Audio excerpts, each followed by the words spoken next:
హర్యానాకు చెందిన యూట్యూబర్ జ్యోతి మల్హోత్రా దేశానికి వెన్నుపోటు పొడిచిన విషయం వెలుగులోకి వచ్చింది.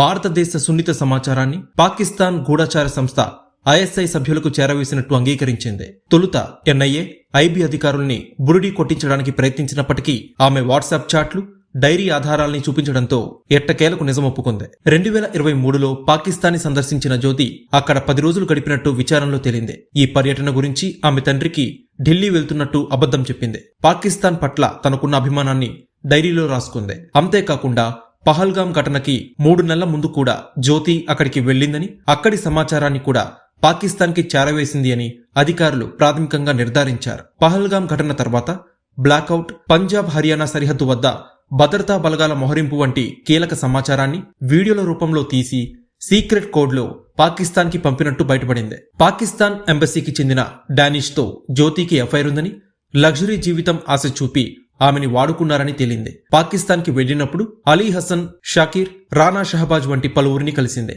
వీరందరితో జ్యోతి భారతదేశ సున్నిత సమాచారాన్ని పంచుకున్నట్టు ఏజెన్సీలు గుర్తించాయి. వాట్సాప్, స్నాప్చాట్, టెలిగ్రామ్ వంటి సోషల్ మీడియా ప్లాట్ఫామ్ల ద్వారా పాక్ ఏజెంట్స్ తో నిరంతరం టచ్లో ఉన్నట్టు, దేశానికి సంబంధించిన సమాచారాన్ని పంపినట్టు ఆమె అంగీకరించింది. ఈ నేపథ్యంలో యూట్యూబర్ జ్యోతితో సహా 11 మందిపై దేశద్రోహం కేసు నమోదైంది. దేవేంద్ర సింగ్ దిల్హన్, తారిక్, నౌమన్ ఇల్లాహి, అర్మన్, షాజాద్, మహమ్మద్ ముర్తజా అలీ, గజాలా, యామిన్ మహమ్మద్, సుఖ్ప్రీత్ సింగ్, కరణ్బీర్ సింగ్లు ఈ కేసులో నిందితులుగా ఉన్నారు. వీరంతా హర్యానా, పంజాబ్, ఉత్తరప్రదేశ్ రాష్ట్రాలకి చెందినవారు. వీరిపై ఏజెన్సీలు విచారణ కొనసాగిస్తున్నాయి.